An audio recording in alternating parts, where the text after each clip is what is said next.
ডেস্টিনির অনিয়ম ও দুর্নীতির তদন্তে 5 সদস্যের একটি কমিটি গঠন করেছে স্থানীয় সরকার, পল্লী উন্নয়ন ও সমবায় মন্ত্রণালয়। এর রিপোর্টের ভিত্তিতে সংস্থাটির বিরুদ্ধে ব্যবস্থা নেওয়া হবে বলে জানিয়েছে সমবায় অধিদপ্তর। পাশাপাশি রেজিস্ট্রার অব জয়েন্ট স্টকের রেজিস্ট্রারকে প্রধান করে গঠিত আন্তঃমন্ত্রণালয় কমিটি তাদের তদন্ত কাজ শুরু করেছে। গোলাম পারভেজের রিপোর্ট। সমবায় অধিদপ্তর মনে করে সমিতির সদস্যদের ঋণ দেয়া, আমানত সংগ্রহ ও শেয়ার বিক্রির বিষয়গুলো তাদের আইনেই রয়েছে। ডেস্টিনি এক্ষেত্রে কতটা অনিয়ম ও দুর্নীতি করেছে তা সমবায় অধিদপ্তরের জানা নেই। তবে জানা গেছে অধিদপ্তরের অনেকেই ডেস্টিনির সাথে জড়িত। ডেস্টিনির কার্যক্রম সমবায় কর্মকর্তারা প্রতি সপ্তাহে নিরীক্ষা করছে বলে ডেস্টিনি কর্তৃপক্ষ যে দাবি করেছে তা অসত্য বলে জানিয়েছে সমবায় অধিদপ্তর। তবে এ বিষয়ে প্রধান রেজিস্ট্রার গণমাধ্যমকে পুরোপুরি এড়িয়ে চলছেন। আমাদের অ্যাডিশনাল রেজিস্ট্রার আছে ইকবাল সাহেব, ওনার সঙ্গে উনি মিটিং এ ব্যস্ত। আমি আপনার মিটিং করে আসলো না? হ্যাঁ, এখানেও আবার মিটিং।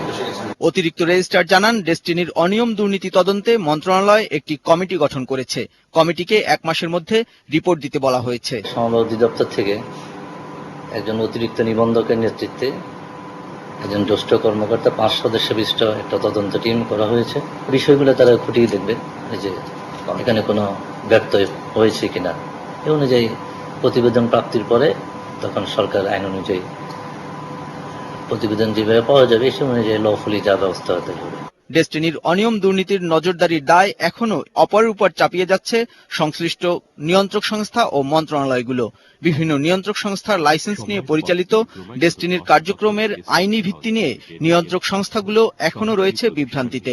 তবে সংস্থাগুলোর দক্ষতা ও কাজের পরিধির সীমাবদ্ধতার সুযোগ নিয়ে ডেস্টিনি মানুষকে প্রতারণার ফাঁদে ফেলছে বলে মনে করেন বিশ্লেষকরা। আর এক্ষেত্রে নিয়ন্ত্রক সংস্থার অনেকে জড়িত থাকতে পারে বলেও তাদের অভিযোগ। এমএলএমটা কমার্স মিনিস্ট্রির দায়িত্ব, তারপরে কোঅপারেটিভ হলে সমবায় মন্ত্রণালয়ের দায়িত্ব।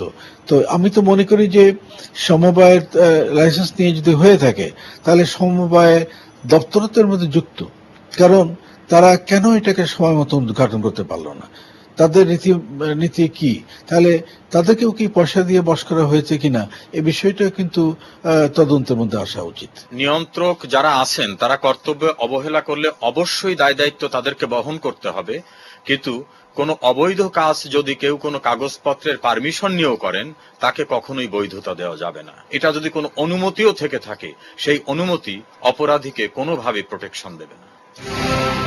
এদিকে রাজধানী সহ দেশের বিভিন্ন এলাকায় ডেস্টিনির বেশ কয়েকটি পরিবেশক অফিস বন্ধ হয়ে গেছে।